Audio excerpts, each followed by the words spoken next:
Bismillahirrahmanirrahim. Assalamualaikum warahmatullahi wabarakatuh. Alhamdulillah wassalatu wassalamu ala rasulillah la haula wa la quwata illa billah. Rabbi shrah li sadri wa yassir li amri wahlul 'uqdatam min lisani yafqahu qawli. Allahumma la sahla illa ma ja'altahu sahla wa anta taj'alul hazna idza syi'ta sahla. Subhana ala fitratil Islam wa ala kalimatil ikhlas wa ala dini nabiyina Muhammadin sallallahu alaihi wasallam wa ala millati abina Ibrahim hanifan muslima wa ma kana minal musyrikin. Bapak-bapak, ibu-ibu, ada ibu-ibunya ini Pak? Ada? Alhamdulillah. Semua jamaah subuh yang semoga senantiasa dimuliakan Allah Subhanahu wa taala. Alhamdulillah pada kesempatan yang mulia ini di hari Sabtu kita bisa bertemu di Masjid Allah fi Baitillah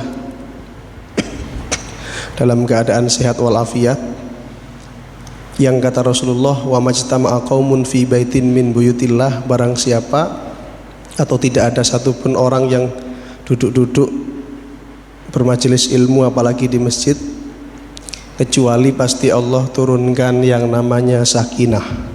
Sakinah artinya tenang. Maka jamaah harap tenang dan semoga bisa tenang. Karena banyak orang itu, mohon maaf bapak-bapak, ibu-ibu, jamaah sekalian, ketika duduk di masjid kadang nggak bisa tenang. Mungkin kalau jamaah di sini bisa saya lihat tenang, tapi kalau kita coba tengok di kampung-kampung itu habis subuh nggak bisa tenang. Bahkan kami tadi lewat dari Pasar Somombito itu, kami perjalanan dari pondok lewat Pasar Somombito, banyak orang yang sudah di pasar. Wallahu a'lam nopo salat subuh nopo mboten. Itu kan karena faktor hatinya tidak tenang, alias kepikiran golek nopo? Yang golek duit. Kadang-kadang sampai menabrak waktu subuh dan lain-lain. Maka alhamdulillah yang duduk-duduk pagi ini semoga saya doakan semuanya dalam sakinah, ketenangan, amin ya rabbal alamin. Bapak Ibu sekalian, hadhihi awwalu marrah, ini adalah pertama kali saya duduk di sini untuk mengisi kajian di pagi hari ini. Semoga Bapak Ibu nanti bisa mengambil hikmah, mengambil pelajaran, dan saya berdoa semoga ini bukan pertemuan yang terakhir. Okay. Kadang-kadang kita ngaji itu pertama dan yang terakhir. Naudzubillah min dzalik. Saya kesini baru 2 kali alhamdulillah. Dulu pernah waktu apa Pak kira-kira Pak? Khutbah Jumat Pak ya. Kalau masih ingat, yang Jumatan tentu masih ingat ya. Saya waktu itu ngisi Jumatan, kemudian alhamdulillah pagi hari ini diundang Ustadz Kholili. Ustadz Kholili apa Kholili? Kholili kan artinya kalau Kholili itu kekasihku, kalau Kholili kekasihnya. Ini sing betul kekasihku tak kekasihnya ini? Napa? Awalnya kekasihku. Maka saya tertarik, kebetulan ini juga pas kemudian kita menyambut bulan suci Dzulhijjah, bulan Idul Kurban, Idul Adha, bulan Dzulhijjah.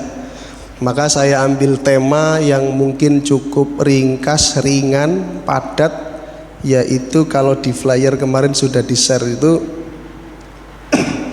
rahasia menjadi Khalilullah. Bukan menjadi Kholili Pak ya, tapi menjadi Khalilullah. Khalilullah itu terjemahan bebasnya adalah yang disayang Allah, atau bahasa bebasnya lagi kekasih Allah. Kalau bahasa anak muda pacarnya, nah seperti itu. Pokoknya yang dicinta, yang disayang, dimanja, yang diberi, itu namanya Khalil. Seperti namanya Ustadz Kholili nih, kebetulan pas yang undang Kholili, saya rasa ini bagus untuk kita bahas. Inspirasinya Bapak Ibu silahkan buka Al-Quran surat An-Nisa. 125. Mboten betul Quran iki. Betul HP. HP mawon, silakan buka HP-nya. Kalau saat ini mboten silakan buka Qurannya, tapi silakan buka HP-nya. Silakan buka HP-nya. Surat An-Nisa 125. Yang insya Allah pagi ini jadi inspirasi kita untuk mengkaji lebih dalam tentang ayat tersebut. Dan mohon maaf ini saya tadi dapat jawilan dari Pak Ustadz Khalili, Ustadz nanti kultumnya maksimal 30 menit. Kulo nguasno jam terus gitu ya. Karena saya paham betul kalau di kota itu ya harus di waktu Pak. Kalau nggak di waktu itu nanti bisa kemana-mana. Kami biasa ngisi Jumat berkah itu dari habis subuh begini biasanya hampir sampai jam 5:30 karena sudah biasa materi fikih. Kalau di sini pertemuan pertama kalau saya isi 1 jam nanti jenengan akan nanti ya nggak kholili lagi sama saya nanti ya. Baik, saya baca dulu Arabnya. A'udzubillahi minasyaitonirrajim. Wa man ahsanu dinan mimman aslama wajhahu lillahi wa huwa muhsin wattaba'a millata Ibrahim hanifa wattakhadallahu Ibrahim khalila. Ustadz Khalili dibaca artinya.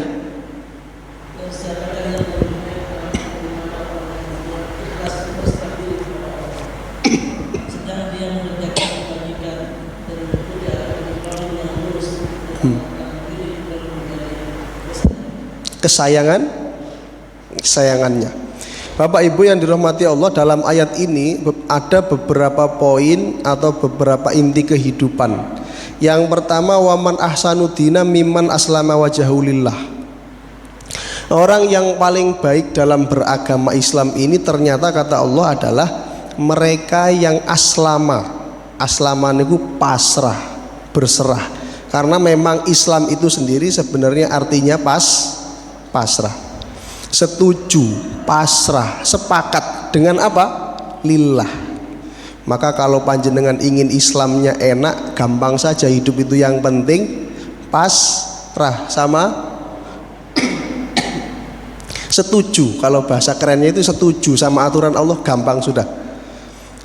Jadi Bapak Ibu sekarang pagi ini setuju? Misal saya ubah informasinya, Bapak Ibu pagi ini jadwalnya meninggal, setuju? Kok gak setuju? Kok ganti gak setuju? Nah, itulah yang garai sulit. Kita itu kadang hidup gak setuju sama aturan. Kan banyak orang Pak di jalan-jalan rambutnya sudah putih, sudah lemah, sudah kena asam aurat, ya sudah penyakit di mana-mana. Itu kan tanda dari Allah. Tapi kadang-kadang gak setuju dengan tanda itu, akhirnya masih, kalau bahasa orang Jombang niku masih ndablek ya. Nah, itu banyak orang nggak setuju. Oleh karena itu biasanya orang yang nggak setuju nanti matinya sulit memang Pak.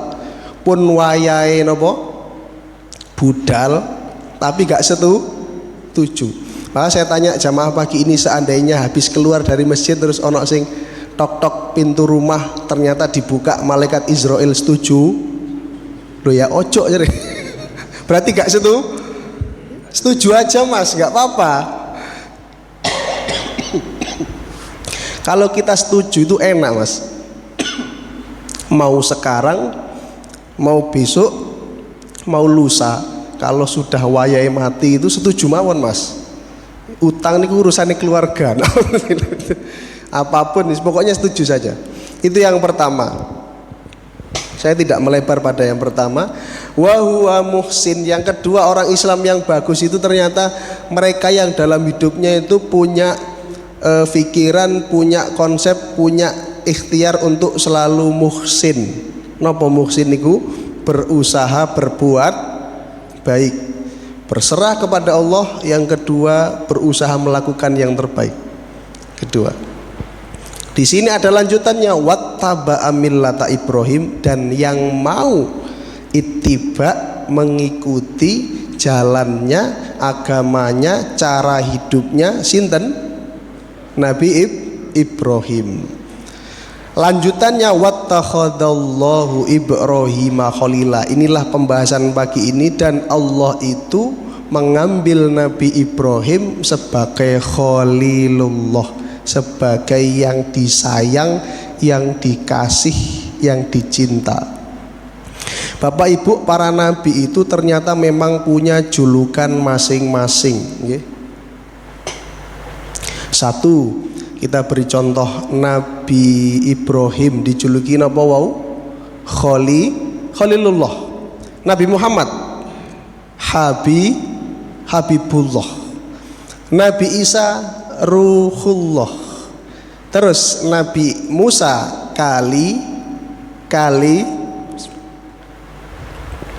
Kalimullah. Dan semua niku memang ada sebab-sebabnya. Jadi kalau misalkan Nabi Isa kenapa disebut Ruhullah, ruhnya dari Allah, karena memang jenengan tahu sendiri Nabi Isa itu salah satu keajaiban dunia. Tapi yang paling ajaib lagi Nabi Adam, ndak ada bapak, nggak ada ibu. Jadi Nabi Isa ada ibu, nggak ada bapak. Maka kalau logikanya seharusnya yang pantas disembah niku Nabi Adam, kalau versinya orang sebelah, orang kafir sebelah gitu. Jadi canggih karena nggak punya bapak bisa lahir. Dan Nabi Adam nggak punya bapak, nggak punya ibu. Malah dalam beberapa kajian di YouTube itu nggak punya udel. Jenengan nate pireng Nabi Adam nggak punya udel.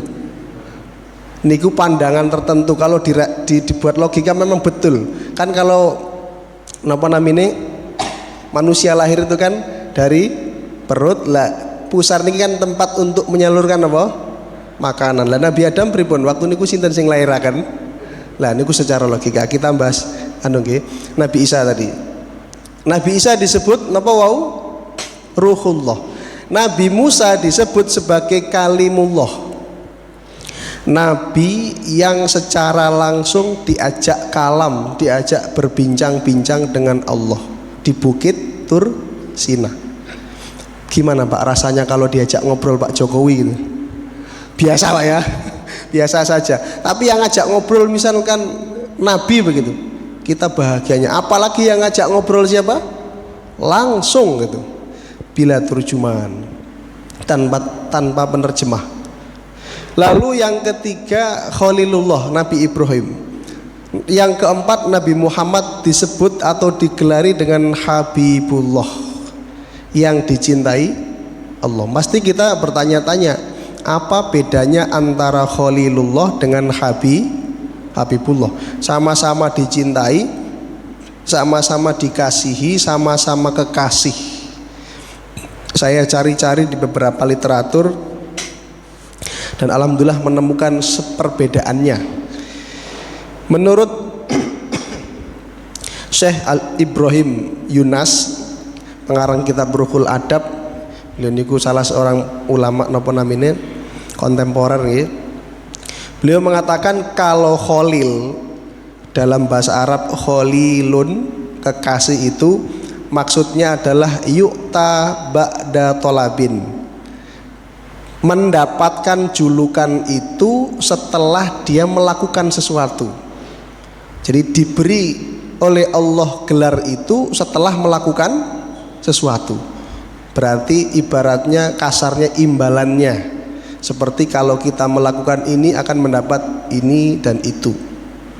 Karena memang betul Nabi Ibrahim itu betul-betul dicintai Allah karena melakukan hal-hal yang amazing, yang besar dalam hidupnya.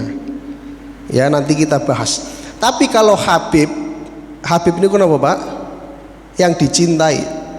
Itu kata beliau yu'ta dunat tolab, dikasih oleh Allah cintanya tanpa melakukan sesuatu. Itulah Rasulullah. Nanti mari kita buktikan dalam Quran banyak ayat-ayat yang menunjukkan hal itu. Nabi Ibrahim dikasih oleh Allah gelar Khalil, kekasih, setelah melakukan ini dan itu. Ada ikhtiarnya dulu. Nabi Muhammad nggak ngapa-ngapain sudah dicintai oleh Allah. Itu bedanya. Saya berikan contoh salah satu firman-Nya dalam surat As-Saffat ayat 99. A'udzubillahi minasyaitonirrajim. Inni dzahibun ila rabbi sayahdin. Kata Nabi Ibrahim, ini sesungguhnya aku dzahibun ila rabbi, menuju Allah dahulu, nggih. Sayahdin, barulah Allah memberiku petunjuk. Nabi Ibrahim sendiri mengatakan seperti itu. Lalu di dalam ayat yang lain, kemudian dalam surat Al-Isra, subhanalladzi asra bi abdihi laila.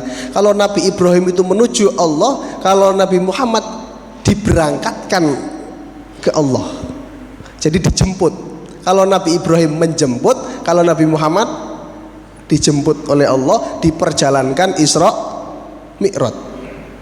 Ini salah satu contoh perbedaannya. Kemudian dalam ayat yang lain juga ada hal yang semisal.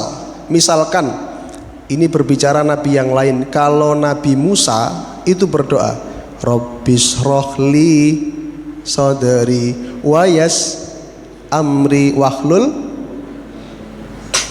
Nabi Musa berdoa, Rabbis rohli, ya Allah lapangkan dada saya. Karena Nabi Musa itu secara emosional itu punya sifat emosi dan gampang melihat kaum Bani Israel dihinakan seperti itu.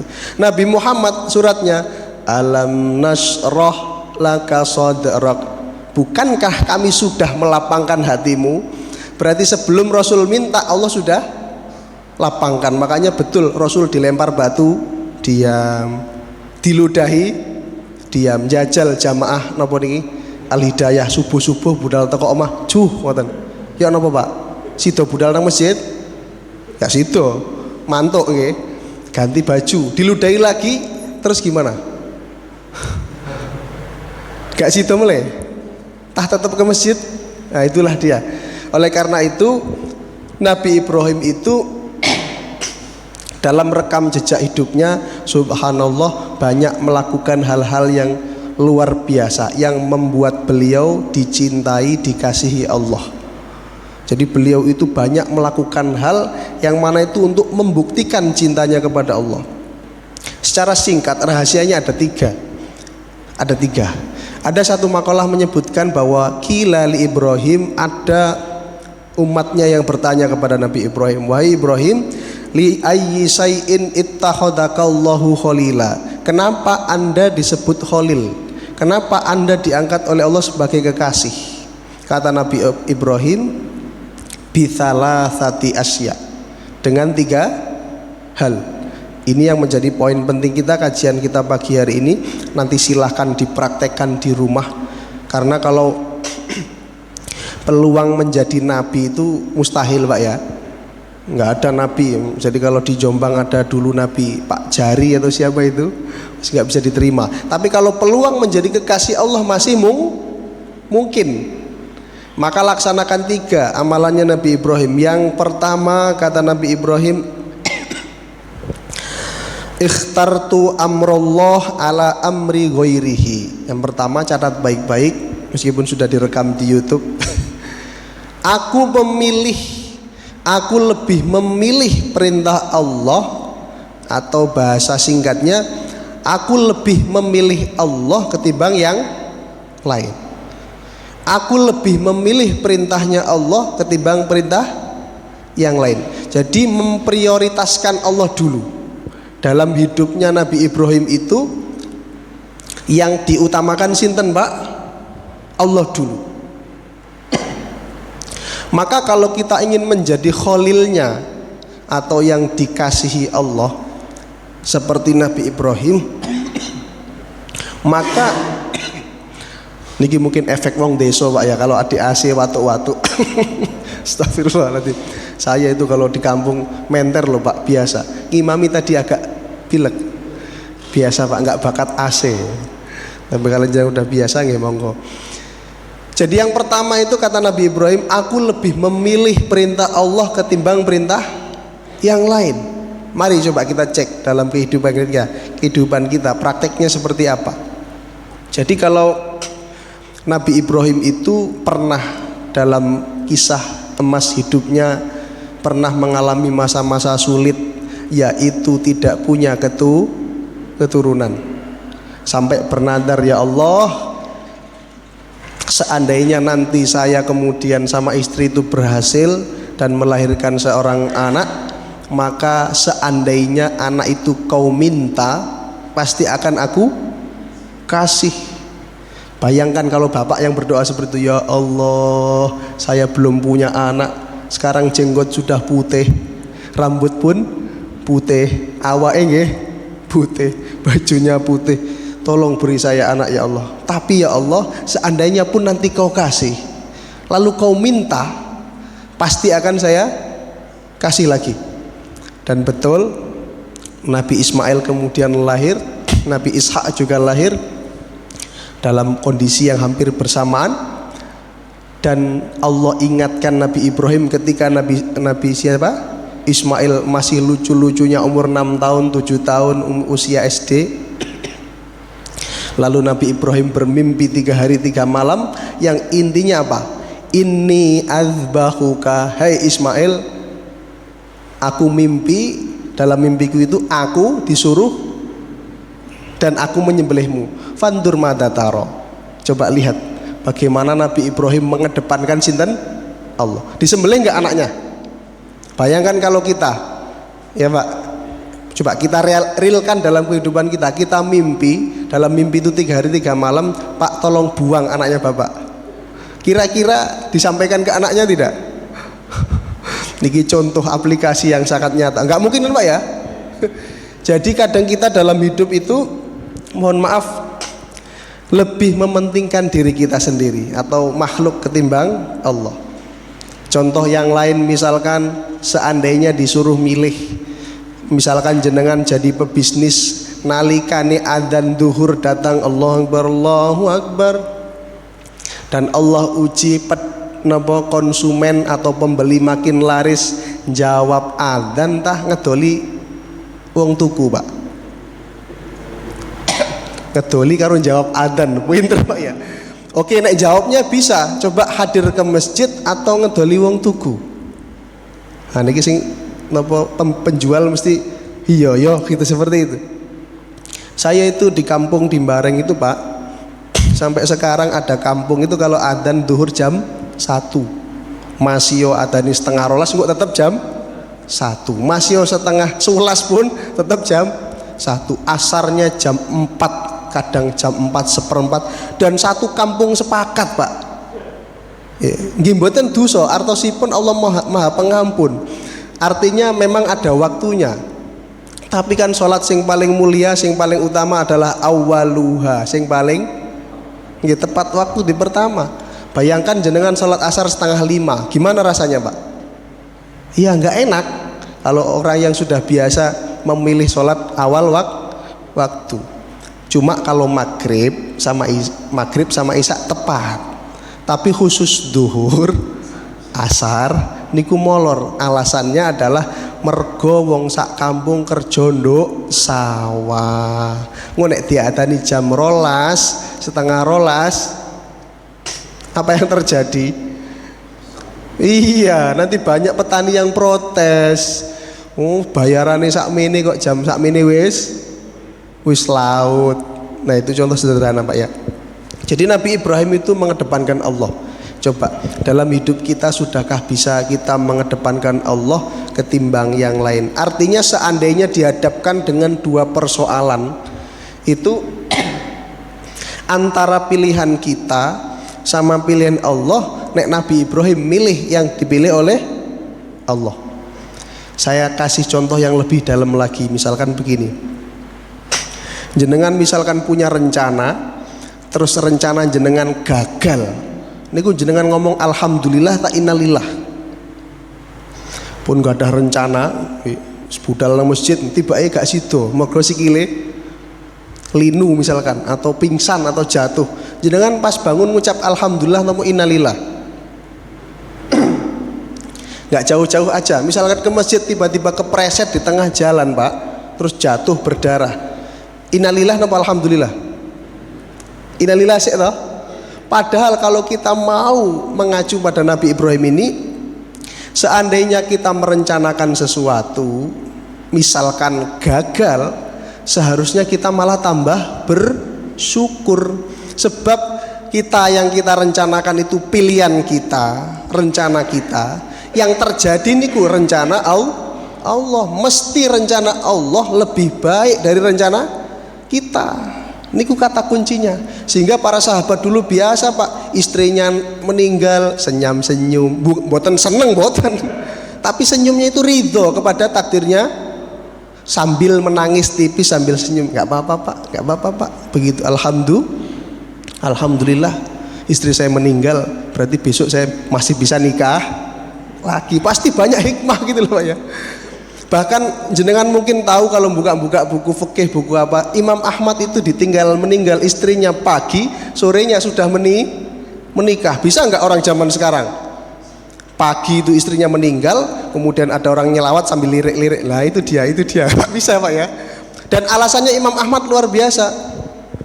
Ketika ditanya oleh kaumnya, ditanya oleh orang sekelilingnya, wahai Syekh, wahai Imam, kuburan istrimu belum kering, kok wis ditinggal nikah? Apa jawabannya? Saya takut kalau nanti sore saya mati, saya meninggal, saya menghadap Allah dalam keadaan jomblo. Itu alasannya Pak, bukan gara-gara nafsu pengen menikahi wanita, bukan. Tapi saya takut nanti sore kalau Allah panggil saya menghadap dalam kondisi duda alias jomblo. Maka yang jomblo segera menikah. Jadi karena menikah itu yang disenangi Allah, nisfuddin, setengah agama. Kemudian yang lain lagi silahkan nanti dipraktekkan. Yang jelas Nabi Ibrahim itu mendahulukan Allah daripada mendahulukan makhluk. Begitu juga para sahabat yang lain. Bapak Ibu sekalian, saya ingin sedikit berkisah, ini kurang beberapa menit lagi. Misalkan begini, dulu zamannya Rasulullah itu sampai zamannya Umar, ada sahabat yang mohon maaf tidak bisa meninggalkan khomer Pak. Sampai sekarang yang ke masjid ini ada yang mabuk? Nggak ada Pak ya? Nggak ada nggih. Itu ada sahabat yang jujur dalam kehidupannya, itu dalam jujur dengan dirinya, saya tidak bisa meninggalkan khomer sebagaimana jenengan tidak bisa meninggalkan rokok. Jadi kalau mau sholat ngerokok, mau ngaji, sama sahabat itu. Bahkan sahabat ini mau perang saja minum khomer. Dari zaman Rasulullah, Abu Bakar sampai zaman Umar, perang Qadisiyah namanya Abu Mihjan. Jadi sebelum berangkat perang, napa niki ngefly dulu. Wah, diminum terus seger gitu. Ya, mabuk dulu. Ketahuan sama Jenderal Sa'ad bin Abi Waqqas, kamu ini mau perang kok. Itu kan berarti memang seneng Pak ya. Artinya pilihan dia seneng mabuk, seneng minum khamr. Tapi perlu diingat, sahabat Rasul itu memang istimewa. Ketika Abu Mihjan ini dihukum oleh Sa'ad bin Abi Waqqas karena kamu minum khamr, nggak boleh ikut pasukan, kamu tak hukum di tiang situ, diikat Pak, diikat, kaki diikat, tangan diikat. Kalau jenengan jadi Abu Mihjan, posisi mabuk, diikat, gak melu perang, seneng nama badan? Lumayan iki sing tak goleki ini perang itu sulit. Tapi Abu Mihjan boten. Ketika kaki diikat, beliau berfirasat. Jadi meskipun mabuk, hatinya, pikirannya kepada Allah. Sepertinya nanti kaum muslimin akan terdesak di Persia. Sepertinya saya harus segera membantu. Lalu dia punya cara, bilang kepada istrinya Sa'ad bin Abi Waqqas, wahai Bu Sa'ad, tolong saya dilepaskan sebentar saja. Saya janji nanti setelah dilepaskan saya mau ikut perang, tapi tolong kasih saya kuda yang agak belang, kuda tertentu itu, sama pedang. Nanti setelah selesai perang saya akan pulang terus diikat lagi. Bayangin Bapak jadi Abu Mihjan kan betapa hebatnya. Akhirnya betul. Kaum muslimin di Persia niku terdesak luar biasa, pun mau kocar-kacir mundur. Lalu datanglah seorang pasukan nggak dikenal, pakai apa niki? Pakai cadar, kalau pakai sorban kayak saya ini, pakai sorban dengan kuda yang gagah, kemudian pedang yang terhunus, sabet sana, sabet sini, sabet sana, mundur orang kafir itu. Nek bahasane wong mriki, yo mari mabuk, gak mikir. Jadi ngefly gitu ya. Nah, sahabat itu kemudian berperang dengan gagahnya, mundur semua orang kafir. Saat ini tahu loh ini gerakannya, jurusnya sepertinya miliknya Abu Mihjan nih, tapi kan orangnya di rumah. Hingga betul setelah peperangan beliau balik, kemudian diikat lagi. Artinya apa?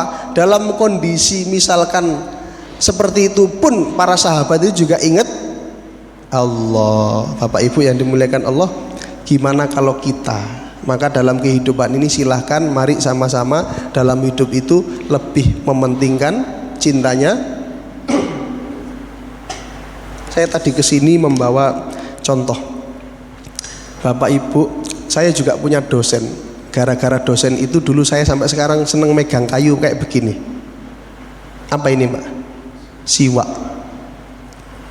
Saya sekitar 2 pekan lalu ngaji di Rejosari di daerah Terongan itu. Kebetulan bab fikih pas bab siwak. Saya sampaikan ke jamaah, ini tuh kayu kesukaannya Rasulullah. Kesukaannya sinten? Rasul sampai mau wafat, ketika sebelum wafat itu dalam kondisi ngenten. Nggih, ngenten. Bersiwak baru wafat. Jadi keadaan terakhir kondisi giginya bersih, badan pun bersih. Saya bayangkan jenengan kalau disuruh milih ada kayu siwak kalau odol Ciptaden, milih endi, Pak? Opo gosok-gosok gigi kok nggo apa? Kayu. Ya. Padahal orang Inggris itu pernah jenguk orang Arab itu, banyak itu yang sudah penelitian itu. Hei orang Arab, kenapa Anda kok pinter-pinter hafal hadis, hafal Quran? Mereka cuma nunjukin satu, toothbrush. Apa Pak? Gosok gigi pakai ini. Mereka bingung, kayu ini apa ini? Dibawalah ke Inggris, ke Amerika, diteliti itu Pak, ininya segala macam. Dan ternyata antibiotik daripada siwak ini nggak ada tandingan. Jadi kalau ada air comberan atau ada kumannya, terus ada air, dikasih rendaman siwak begini, ditetesin, mati itu kuman-kuman. Dan itu saya praktekkan di Rejosari. Waktu bab siwak itu saya belikan kira-kira 10 seperti ini, saya potong-potong, saya bagikan ke jamaah. Walhasil saya ajari cara prakteknya sesuai sunnah Rasul itu begini. Yang 3 di atas kayunya, jentiknya di sini, jempolnya di sini, lalu angka 8. 1, 2, 3, lidahnya 3 kali. Seret. Itu sesuai sunnah. Walhasil ada seorang jamaah yang rutin Pak melaksanakan sunnahnya Rasul itu. Beliau kemarin nemui saya, Ustadz Mukhlisin, terima kasih. Kenapa Pak? Saya setiap tahun, setiap Ramadan pasti sakit gigi. Tahun ini alhamdulillah pas sahur, pas buka saya otok-otok, bahasanya begitu. Karena memang kadang-kadang bunyinya otok-otok gitu. Pakai siwak, alhamdulillah dengan izin Allah tidak sakit gigi. Sekarang saya mau pesan gitu. Lalu saya belikan 10 renteng begitu. Seneng orangnya. Ini sesuatu yang dicintai Allah, dicintai malaikat. Tapi kalau kadang-kadang dalam hidup itu kita kadang milihnya yang praktis-praktis, Ciptaden, Litaden, Pepsoden. Padahal Rasulullah, Allah dan Rasulnya itu punya produk namanya apa? Ini contoh sederhana.